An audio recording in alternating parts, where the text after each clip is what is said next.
दोस्तों जय माता दी।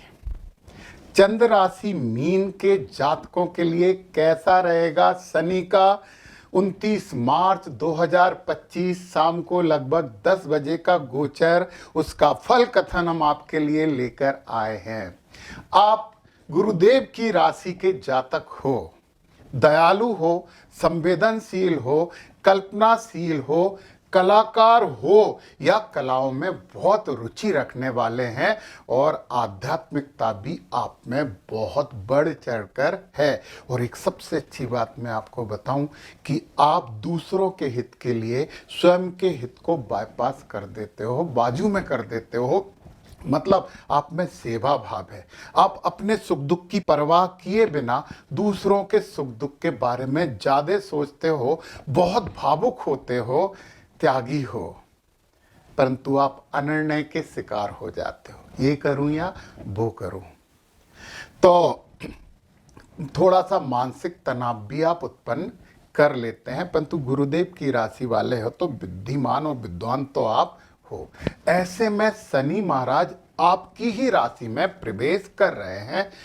तो शनि महाराज और बृहस्पति जी, इन दोनों में ना तो दोस्ती है और ना ही दुश्मनी है। दोनों एक दूसरे का बहुत सम्मान करते हैं। तो एक जो अंदर डर आपके यहाँ 7.5 की मध्यम ढैया शुरू हो रही है, दूसरा चरण शुरू हो रहा है, तो जो पाल लिया ना वो डर, उस डर से आप थोड़ा सा निजात पालें। ये सही है कि यहाँ पे जब शनि महाराज आएंगे तो आप में आत्मविश्वास की कमी हो जाएगी, परंतु आपके पास पर्याप्त आध्यात्मिकता तो है ना। उस आध्यात्मिकता और धर्म और कर्म के सहायता से आप ये समस्या को आसानी से अपने से दूर हटा सकते हैं।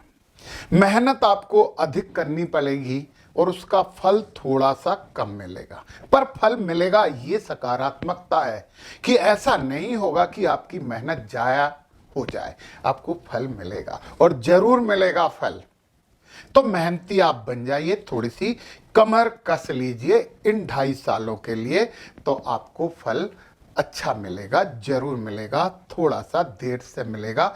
रिश्तों में भी थोड़े से मतभेद हो सकते हैं और कैरियर में संघर्ष के उपरांत सफलता मिलेगी। सकारात्मकता हर जगह है दोस्तों, और केवल आपके लिए नहीं, मैं ये वास्तविकता कह रहा हूं। मानसिक तनाव आपको बहुत होना है क्योंकि मन पे प्रभाव डलेगा। आप फिजूल खर्ची पर रोक लगाइए। और एक बहुत महत्वपूर्ण बात यही बता रहा हूं, नोट कर लो। पीपल के पेड़ के नीचे दीपक लगाइए, पीपल के पेड़ की पूजा करिए। और गुरुवार के दिन तो किसी भी हालत में पीपल के पेड़ के नीचे जाके आप घी का दीपक जरूर लगाए, पीपल के 11 परिक्रमा कर ले ओम नमो नारायणाय बोलते हुए।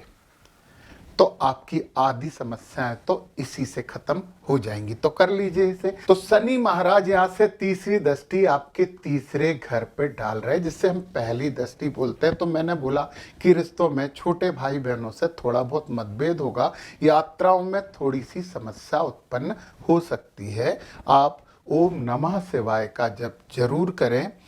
सफेद कपड़े अच्छे काम के लिए निकल रहे हैं तो पहने, ये आपके लिए फायदेमंद है।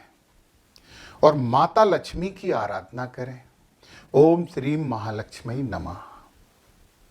तो आपकी इस घर से जो शनि महाराज दृष्टि के कारण जो थोड़ी बहुत समस्याएं देंगे, उनमें कमी आ जाएगी। अब यहां से 7वीं दृष्टि आपके परिवार, आपके पार्टनर के भाव पे डाल रहे हैं।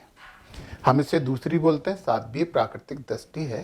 थोड़ा सा वाद विवाद से बचिए। अपने पार्टनर से, पति हो या पत्नी हो, उनसे बहस नहीं करिए, उनकी बात मान लीजिए। और एक बहुत महत्वपूर्ण बात बताऊं कि ये 2.5 साल यदि आप अपने पार्टनर को गुरुवत मानते हो, मैं ये नहीं बोल रहा हूं कि आप गुरु दीक्षा ले लीजिए, परंतु मान लीजिए उसकी बात, तो आप फायदे में ही रहेंगे, विवादों से भी बचेंगे। ये व्यवसाय का भाव भी होता है। तो यदि आप व्यवसायिक हैं तो भी गुरु का सम्मान करिए, गुरु की प्रार्थना करिए, पूजन करिए। और एक बात मैं आपको बता दूं, यदि आपके गुरु नहीं है, आपने गुरु नहीं बनाए हैं, तो शंकर जी को या हनुमान जी को गुरु बना लो ना। हनुमान जी का ओम हम हनुमताय नमः आप गुरु मंत्र मान लें, शंकर जी का ओम नमः शिवाय गुरु मंत्र मान लें और जब शुरू कर दे और इन्हें गुरु मान के बोले कि सब समस्याएं आपकी, मैं भी तो आपका हूं। तो कृपा करें महाराज, तो कृपा जरूर होगी, व्यवसाय भी ठीक चलेगा, अपने साथी से पार्टनर से भी आपके ज्यादा विवाद नहीं होंगे। और फिर 7, 8, 9, 10 ये 10वीं दृष्टि है जिससे हम तीसरी बोलते हैं।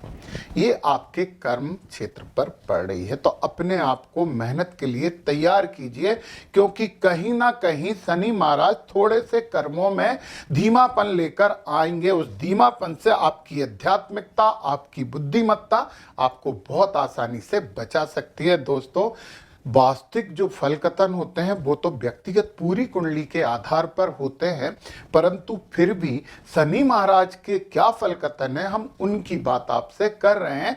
यदि आपको व्यक्तिगत कुंडली के बारे में पूरी जानकारी चाहिए तो नीचे व्हाट्सएप नंबर है, उस पर आप व्हाट्सएप करिए, निश्चित मैं आपकी सहायता करूंगा। तो सुनिए, आप यहाँ पे कर्म थोड़े से धीमे आपके हो रहे हैं, है ना। कर्म क्षेत्र में थोड़ी सी समस्याएं उत्पन्न आ रही हैं, तो आप बुद्धिमान हो, लोगों को एडजस्ट कर लो, अच्छी बातें कर लो, उन्हें पसंद आने वाली बातें कर लो। हालांकि आप बहुत भावुक हो, इसलिए कोई आपकी तरफ थोड़ा सा ऐसे करके भी देख लेगा ना, तो भी आप बोलोगे उसने ऐसा क्यों देखा। तो इसे हटाओ यार, ध्यान करिए, इसे हटाइए इस बात को, तो आपकी समस्याएं वैसे ही बहुत कम हो जाएंगी।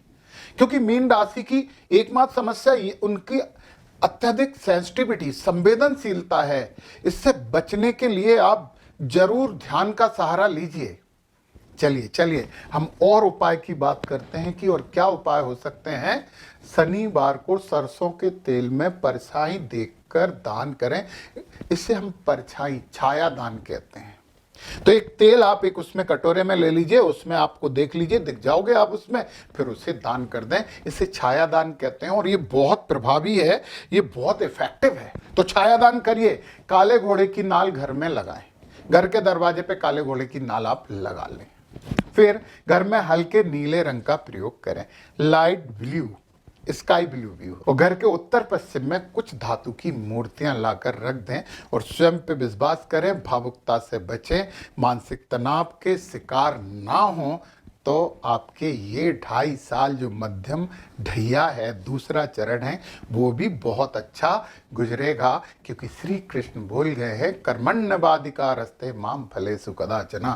कर्म करोगे तो फल जरूर मिलेगा, थोड़ा स्लो मिलेगा, थोड़ा देर से मिलेगा, मिलेगा जरूर। जय माता दी।